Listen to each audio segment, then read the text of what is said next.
We're excited to be here at a Mass Audubon property with Tom Lotzenheiser, and he's the Senior Conservation Ecologist for the central part of Massachusetts, is where you mostly focus your work? Central Western.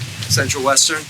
And this is a takeoff right from where we had our last discussion around carbon offset projects, because there is a carbon offset project on this piece we're standing on right now. Tom's going to tell us all about it. Thank you, Tom. Welcome to Wachusett Meadow, everyone, on this lovely afternoon. And welcome to plot 79 of our 209 forest carbon offset project permanent plots. The center stake is just back there past the flagging, so I'm glad most of you are outside of the plot, so we're not trampling.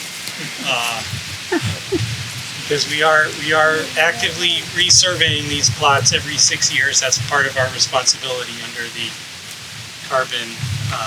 California carbon market protocol that we're following. Just to say, I prepared a little fact sheet about the project. I see it's going around.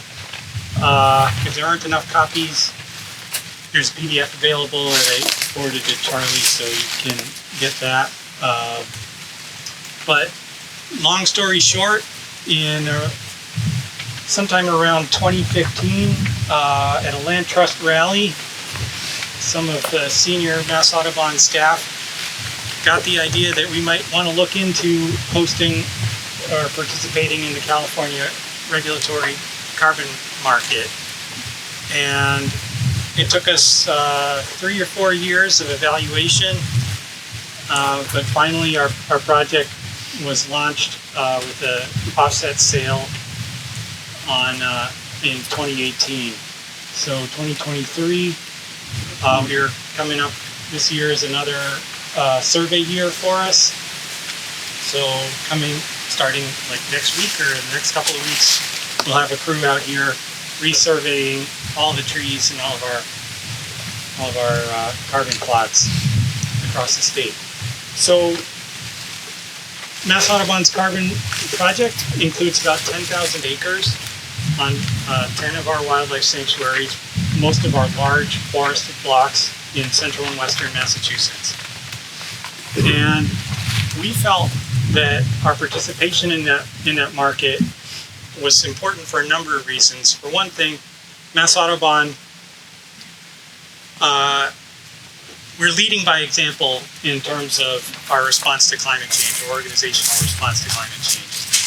And so I drove here in an electric vehicle, for example, and we've got solar panels at many of our sanctuaries and so forth. But, to date, the California carbon market is the largest and best regulated carbon market in the country, and arguably one of the best in the world. So we felt that participating in that market was a strong signal of support for the need to put a price on carbon emissions, where previously emitters could emit as many tons of carbon as they want without any consequences. All the participants in the California carbon market have to track their emissions and account for them and pay for them. Offsets are only a small component. At the time we participated, offsets could account for 8% of a regulated emitter's emissions burden or compliance obligation. Now it's only 4%, and only half of those can come from out-of-state projects. So the demand for non-California carbon credits is quite much lower than it was when we were participating, or when we first initiated our sale. Another important aspect of our involvement was just learning about the carbon market. Again, as in terms of leading by example, to date there are still no other compliance carbon offset projects in Massachusetts, and there are very few voluntary market projects. I think the Tri-County or Tri-City project in Westfield and Holyoke or West Springfield is one of them. Anyhow, so we learned a lot about our participation. You know, we had to understand whether this project was technically feasible. We had to learn whether it was advisable, and it was pretty easy for us to understand the technical feasibility. And we ran around, did some preliminary inventory, and ran the numbers and found, not huge surprise, but Mass Audubon's average forest stocking level is a lot higher than the average landowner in Massachusetts, and that's because typically Mass Audubon's forest management approach is pretty conservative, passive management for the most part. So the way the California market works is that the difference between the common practice baseline, or what the carbon stocking is on the average landowner's land, and the carbon stocking in the project area, that the difference between those volumes is what you can essentially sell on the market. So Mass Audubon's carbon stocking is, say, 30% higher than the average. So we were able to use that as our, that stocking as our offset volume. We also have the opportunity to track and sell the growth increment. Whether that's something that we end up following through on in the future, I'm not sure, but that is a possibility. And one thing we learned about from our inventory is that fully 23% of the forest that is involved in the project is eastern hemlock, which makes me quite nervous in terms of guaranteeing that carbon is going to remain in the forest for the next 100 years, because that's essentially what we're committing to by participating in this market. And with hemlock woolly adelgid and climate change, I don't think that carbon is particularly secure. So to me, that would be a reason we'd want to maybe not sell the increment. Just so that we can basically say, we're doing the best we can to have the stocking as high as it can be. Of course, hemlock woolly adelgid, forest fire, wind throw, those types of events are not directly under our control. And so if we do start losing carbon, that would be what would be called a reversal if the overall carbon stocking level goes below that initial value, project value. But if it's not a deliberate reversal, we're not penalized from that. Those credits would come out of a reserve buffer pool. It's about 20% of the overall credits that were created for this project. Another benefit to Mass Audubon's participation in this project is the revenue. Can't pretend otherwise. And we've folded the revenue, which is around $6 million, right back into supporting Mass Audubon's mission, which is to protect the nature of Massachusetts for people and wildlife. So that's supported at least 3 climate change staff positions in education, advocacy, and land stewardship. It's supported direct land stewardship actions, including invasive plant control. Of course, not right here at this plot, but anyhow. And then it's also supported additional land protection of forested acreage. So we are folding that revenue into direct climate change related activities. I would say the other reason we participated in the market was to share our experience with audiences like this one. And that's been very, very successful. We've partnered with DCR on a lot of climate forestry work since then, and that's evolved and grown, and all to the good. And the experience hasn't necessarily always been painless. We've been the target. This our project in particular was focused on a ProPublica, anti-carbon market article, which accused us of never cutting down trees. So therefore, we were over-crediting. And of course, we were then not so long afterwards involved in a profile from National Geographic saying we shouldn't be cutting down trees to benefit or create wildlife habitat. So you can't win necessarily, but both of those attacks turn out not to be true, but they're also mutually exclusive. So anyway, so this is one of our plots, monumented with a rebar stake. This plot is a little different from our usual plots in that most of the trees in our typical carbon plots are painted with giant orange numbers, and they're marked at DBH. So there's absolutely no ambiguity of whether the tree was in the plot or out of the plot, where it was measured and all this. This plot, being so close to the trail system, doesn't have all those markings. But it does have the witness trees are tagged, so you can see the little flags there. How big is the plot? Remember, if you're going to ask a question, we got to use these things. So, how big is the plot was the question. I think it's 1/30 of an acre.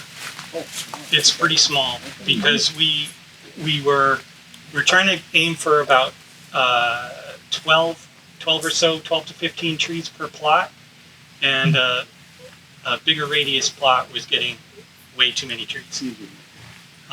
Each plot represents about 50 acres, so we have over 200 plots in the project. I was wondering, you said that the revenue for the carbon offsets was $6 million.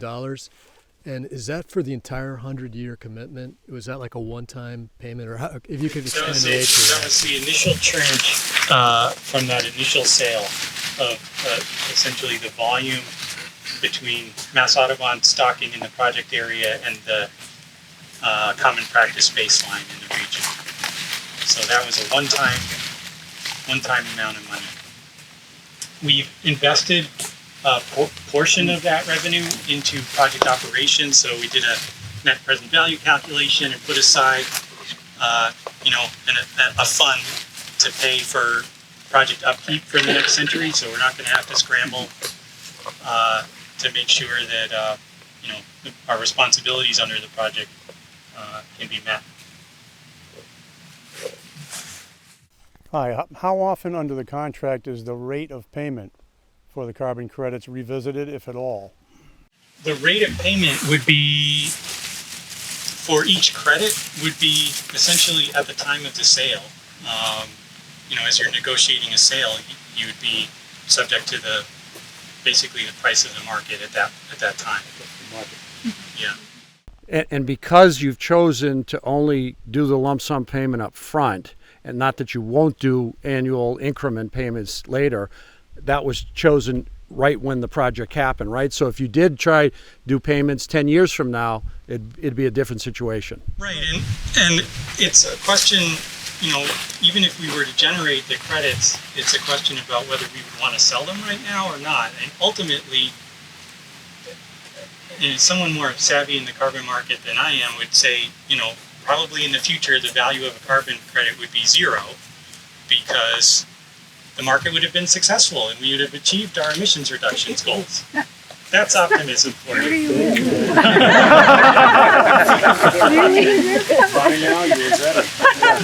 You heard it here. Alternatively, credits might be worth $200 a ton. I don't know, but the fact is that what happens in California matters to all of us because California is something like the 6th largest economy in the world. And so their carbon market covers transportation, it covers industry, it covers, construction. It's a multi-sector carbon cap, and they are essentially, it's like a game of musical chairs, and every year they pull some of those chairs out of the market. So the cap comes down every year. So it's actually putting a squeeze on the regulated industries to change their behavior and to reduce their emissions. And it has reduced their emissions.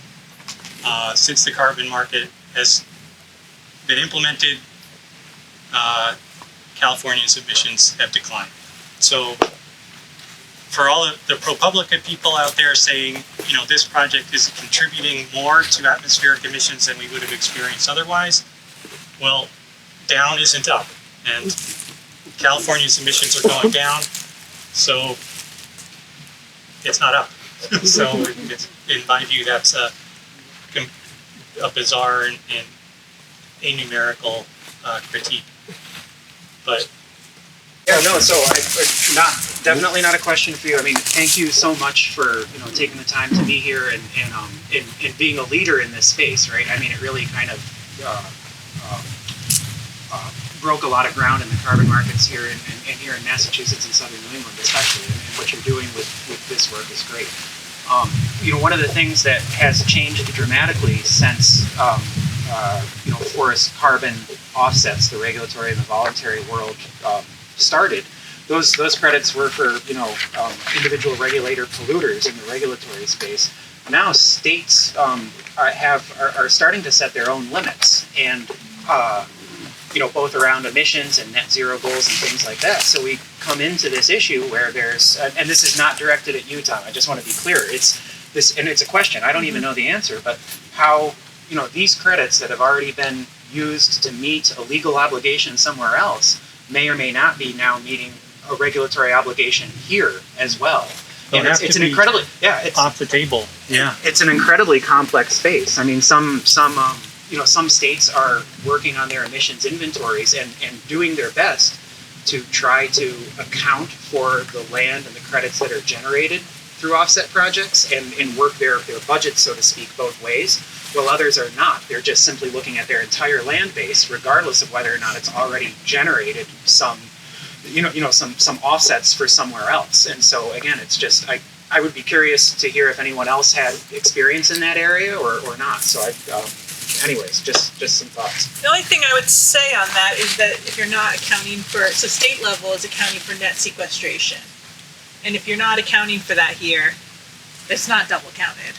You're selling storage. You're selling sequestration that happened in the past, right? Because storage is higher than the average around here. So that's but we could sell this. Right, you could, yeah, right. And so leaving that on the table that could mean double counting. But as it stands now, wouldn't be double counting technically.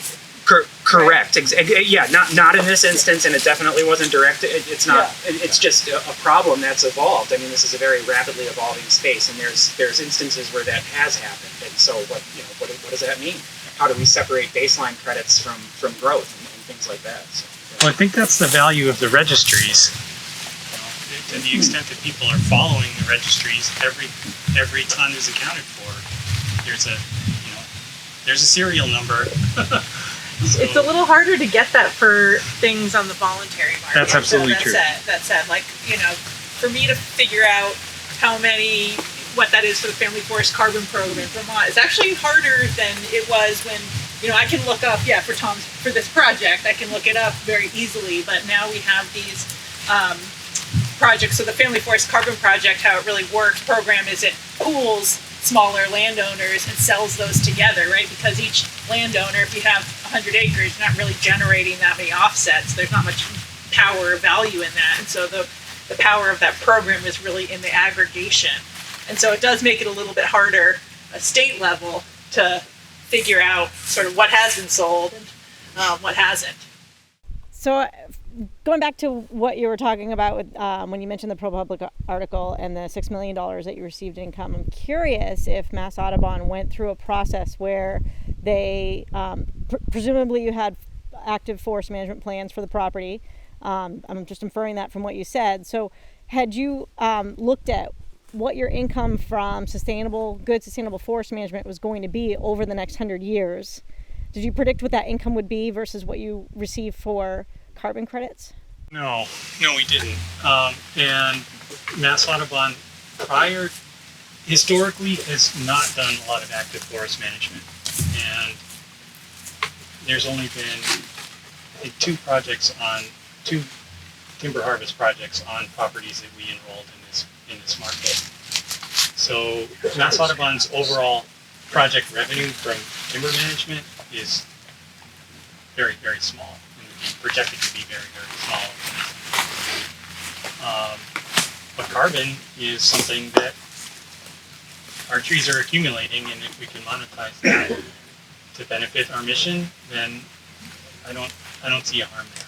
The worst thing in my mind that this project did was take money that would have gone into California's pocket and put it into our own. So then there's a legitimate question is California better able to reduce emissions under that fund than Mass Audubon's activities are with that money? And I think we've done good things with that money, including, again, additional land protection, education, and so forth in this space. So, and stewardship. There's a lot of invasive plants that are going to get killed through carbon money that wouldn't have been killed otherwise. Can you do that work? Can I do that work here? Yes. Yeah, I'm not, I'm not great at math. You can ask my 8th grade algebra teacher that. But I think you have some pretty round numbers, and correct me if I'm wrong. So $6 million, 100 years, 10,000 acres.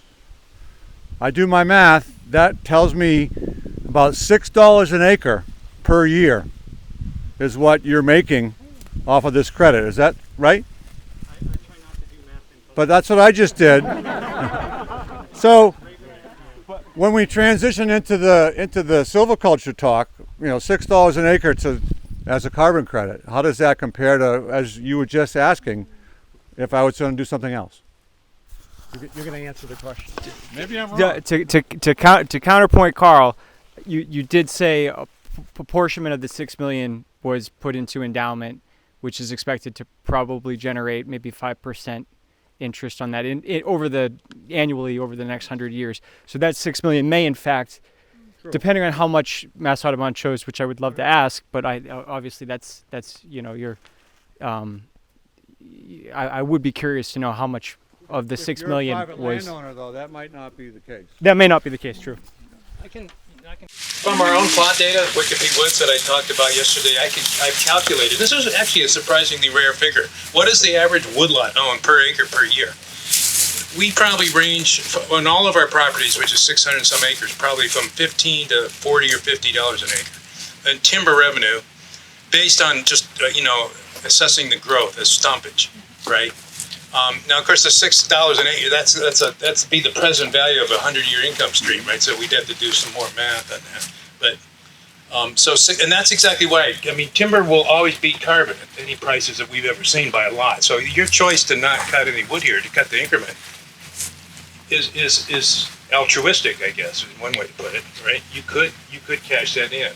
But you couldn't go below your baseline, is that right? What you established when you pay? That's correct, not intentionally. So if you're 20% above at the start, you can't go to 19 ever, or you're going to pay.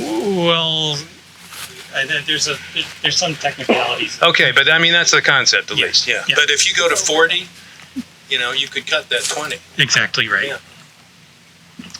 But of course, if we do decide to sell, we get up to 40 and we do sell it, and then the hemlocks all die, then we're really underwater.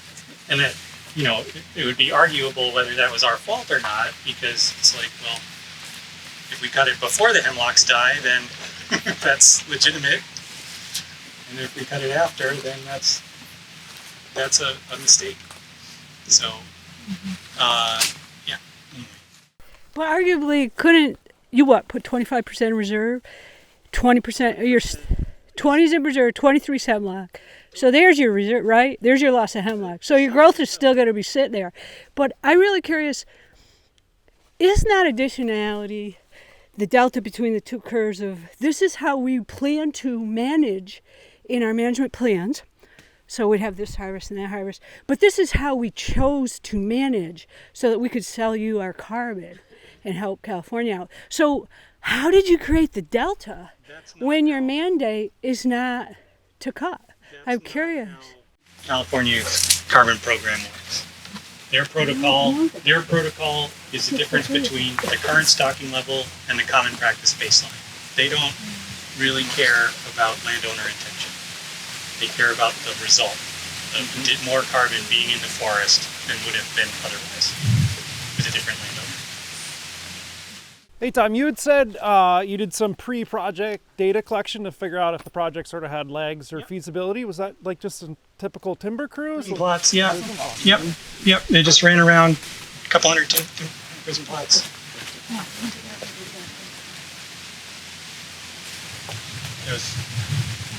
I spent a very nice summer out here measuring trees. So you did that yourself? Finite didn't do it for you? No, I did that myself. Oh yeah, and then, right.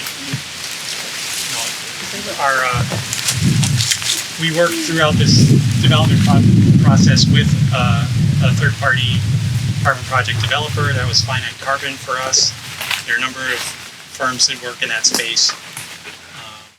Thanks. I have a question. And whoever can answer this, I'd appreciate it. So if what you suggest may happen, the hemlocks all die or some other catastrophic disturbance and you're underwater, how does that affect the buyer of the credit? Does that come off their ledger and they need to go find more credits, or they still get to say that they offset their emissions? That's a great question. I don't know what the current answer to that is. In the carbon offset sale contract, parties are trying to put the responsibility for that long tail of oversight onto the other party. To my knowledge, like for example, a lot of California carbon offset credits went up in smoke with these fires out west over the last few years. And to my knowledge, because that was, act of God, if you will, those credits are just canceled, essentially. And I don't think anybody is owing anybody anything about that. That's my impression, but.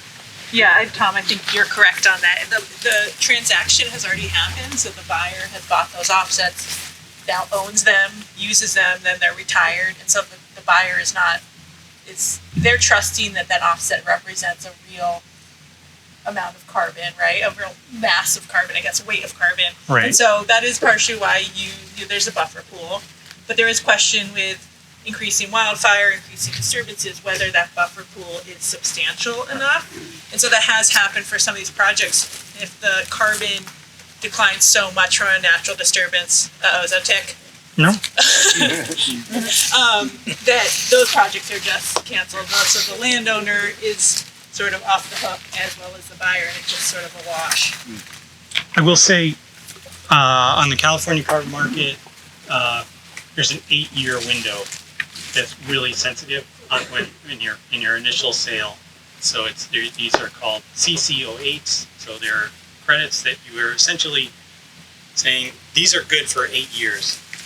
We did a re-inventory immediately after our initial inventory, so we were able to convert our CC08s to CC03s, which only gives a 3-year window of major responsibility, and then the 97-year tail after that sale. But if we had come in year 2, after selling and brought the stocking down, we would have been in real trouble. So, what happens if 10 years, 20 years from now, the common practice baseline goes up or down? The common practice baseline was kind of baked in at the point of sale, at the time when we initiated our project. Okay. That was under the protocol that was in effect at that time. So California continues to, pull in FIA data that the carbon practice baseline is based on, forest inventory analysis numbers. you know, they will continue to adjust that baseline, you know, in response to changes in the FIA data. And that would make a project more or less valuable, you know, depending on where it is in relation to those changes in overall stocking numbers. For not just carbon assessment, but we had a graduate student from the University of Vermont down here this summer doing a full vegetation community survey of all of these carbon plots. We are doing deer herbivory surveys based on these carbon plots. We're doing amphibian coverboard monitoring and breeding bird surveys based on these plots. So we're building out an inventory and monitoring program across taxa, anchored from these rebar stakes, which conveniently will be having to be revisited every 6 years for the next 100 years to meet the protocols. So as a forest ecologist, I'm super excited about the possibility and the potential for that to really pull in a lot of great data. Great. Tony? Thanks. Yeah, so Yep. Put it right at your mouth. The silviculture for the site's already kind of been set, right? We're going to let this just progress. And so, I mean, I think most of us walking into this stand that's dealt with earthworms. It's the first thing I thought about. Heavy earthworm impacts, a lot of Asiatic bittersweet, pretty significant ash component. So just in terms of thinking about future vulnerabilities, you look at this site as one that's got a lot of challenges, especially as a regeneration component to it. And so, again, we're not going to do anything out here. So it's like, I'm really in the mindset of what's this going to progress to. We talked a little bit today about, you know, future adapted species. So obviously red oak, hickory species here, you know, these are species that are going to do well. But in many cases, my sense is we're going to get the maturation of those trees here. Are we going to get future regeneration? That's kind of the bigger issue. And I know Mike has sent me some horror story emails about this scenario here, right? With heavy browse pressure, high invasives, lack of regen, plus worms, you know, what do we do on the site? So I view it as a investment site. If I were to do management out here, you're probably investing in things to actually get success in terms of regeneration. But so it's hard for me to think about cutting it because they're not going to. You know, but in terms of doing that, obviously trying to get regen going will be the next step, and it's going to be a lot of cost. So I should clarify that we could cut here if we wanted to. We just couldn't cut below that initial stocking value. And for Mass Audubon, we're not sustainable forestry certified through a third-party certifier. If we did start doing active forest management on our carbon project acreage, we would need to be third-party certified. So that's a whole other hoop that we would need to go through to do that. It might be worth it, you know, to get some management flexibility on a site like this. Yeah, I guess one comment from what we discussed today at the end of the morning session, and even I'd say that it's already the case with carbon. Like one of the main reasons why forest carbon is so trusted by the broader public is that Nature Conservancy logo tied to it, right? Very trusted conservation organization that has endorsed this process that I think gives it just broader credibility. And so I view Vermont Audubon and other Audubons as awesome partners to give what we do for good stewardship credibility. And so I guess if you want to go for it, Tom, I know you get the National Geographic article that's really blogging through wildlife biologist, but I think most see that. I grew up in Massachusetts. I see that Mass Audubon logo. If they're doing something, I trust it. Has the intent of the land. You know, there's good intent tied to it. So I guess there's a plug for it. I mean, that's a big part of what we need to be doing is finding those partnerships that are different than you know, NAF or Timber Producers Association. What do we got here in terms of species diversity? It looks pretty good. You know, true species diversity. We got hard mass, soft mass, of course, red oak. Oaks tend to support a lot of invertebrates, which is good for insect-eating birds. Cherries have soft mass. Got you know, pretty good canopy development. A lot of mid-stories. That's good for species that really use that a lot. We've got a gap here that's kind of small to really stimulate much in the way of shrub and birds, but in terms of this blanket of honeysuckle here, it actually turns out that's okay nesting for a lot of species, at least in the short term. The wood thrush will nest in that birds and stuff, and it looks like their nest success is actually a little higher on average. We don't really know where that is, at least in Massachusetts. And but an issue with a lot of these invasives is they don't support a lot. They appear to support fewer invertebrates than native species. So for birds and for other species that depend on invertebrates, that kind of deprives them of that kind of resource, which is really important, especially during the nesting season. And we're right next to a hard edge, of course. And so when we're talking about edges in like extensively forested landscapes where you have old forest and young forest, you don't have any like different plant communities in proximity. So hard to know if that really goes. I mean, it's likely that it'll displace territories, bird territories away from it a little bit. Probably won't induce much in the way of nest predation because it's not really a kind of habitat that supports a lot of nest predators. It doesn't have a subsidy in terms of waste grain like agricultural wood or garbage or that urban development would. So yeah, there should be a lot of good birds. Is there? So you haven't really had a full remeasurement, so you don't really know. I mean, you look around and I'm sure this is accreting. You're not in violation, but down the road, what if any outcome of a remeasurement, say 3 times from now, oh my God, we got all this increment we didn't expect, would cause you to reflect on the no silviculture. We just spent a day and a half, as you know, I guess, talking about the benefits of at least light-handed silviculture for all the things that Mass Audubon cares about. So, is there any, or is that just baked in too, forever? I mean, you could put 2/3 of this land in reserve and manage 1/3 of it, right? Something like that, like AMC is doing in Maine. Yeah. Around, but yeah. I think, and I don't want to speak for my successors, you know, what they may do in Oh, you're not that old. years. Come on. Right, but I could see us pursuing again a third-party sustainable forestry certification and doing some active management on some of these acres in response primarily to the kinds of concerns that Tony raises.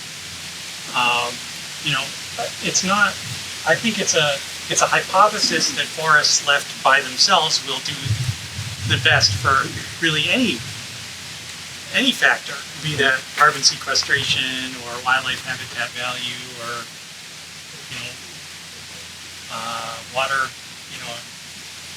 air exchange, whatever. It's just we don't know that for sure. And it may be that some active management keeps some options open. So I wouldn't necessarily foreclose that active management on these acres entirely.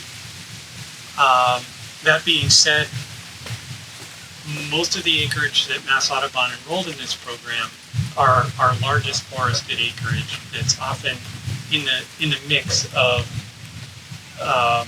other large intact forested acres. And so if the state, for example, were to designate reserves, you might say, hey, let's extend that reserve onto some of these acres that are involved in this project, so that to get that synergy or consistency for management. But at a site like this, again, 40 feet from the field edge and so on, maybe some more active management might make sense at some point. This is for Tom, I guess. The question was, you mentioned the intent in part was to disseminate information and be a guinea pig, as it were. So do you have any specific examples of other conservation groups, landowners of similar intention who have drawn conclusions one way or the other based on this experience? I don't know if anybody's drawn any direct conclusions from our experience. I think probably, I know there are other similar peer groups that have been considering carbon sales. I'm not aware of anyone who's decided to actually do it. And I think some of our colleagues in the conservation community see the coverage that came through ProPublica and say, we're not touching that 10-foot pole. Because, it hurts me as a conservationist, to see my name there as the villain in the piece, it's like that didn't feel great. And about a project that I believe has done a lot of good for us. Yeah. So, and on the flip side, the National Geographic piece, similarly, it's like, well, this is work we believe in, so we're going to keep doing it, whatever the criticism is. But I could understand that people who maybe don't have as thick a skin might say, "No, we're not going to get involved in it." So I think there's a chilling effect on some of these criticisms. We can all relate to that. Hi, Tom. Speaking of chilling effect, I'm just looking around at all the bittersweet. Yeah. And so I'm just wondering, like, in your mind, mapping out the 100 years, what do what's your thought on what to do and what will happen? So Mass Audubon has spent a lot of time thinking about invasive plant management, trying to make our properties as exemplary as possible in conservation land stewardship, and certainly we're not putting our best foot forward right here in these acres. But it's all a matter of priority. And there are some acres on this property that are like super nice hickory hopcorn beech forest. There's some bittersweet in there. I'm going to zap that before I zap this, for example. There's some, we have the top of Browns Hill we maintain is open shrubland, pretty nice. You clear out essentially it's like a clock face, and we clear out a wedge with volunteers every year, so we just go around the clock and try to prevent the invasives from being established there. So we've got our limits of places where we're saying we're going to draw a line here, but a lot of our lands, including this sanctuary, have a deep agricultural history, and the invasive plant palette here has been established for 100 years or more. So we gotta choose our battles. So in effect, it will continue to grow. I wouldn't say. I think that ultimately we'll get to some of these acres.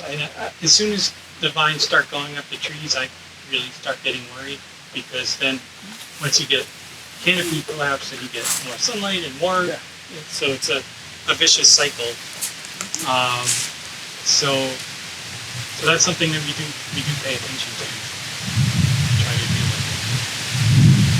But there's well more acres than we have funding to do.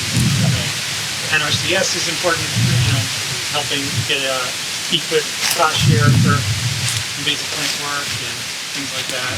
Those kinds of programs are super important for us. Please join me in thanking Tom for sharing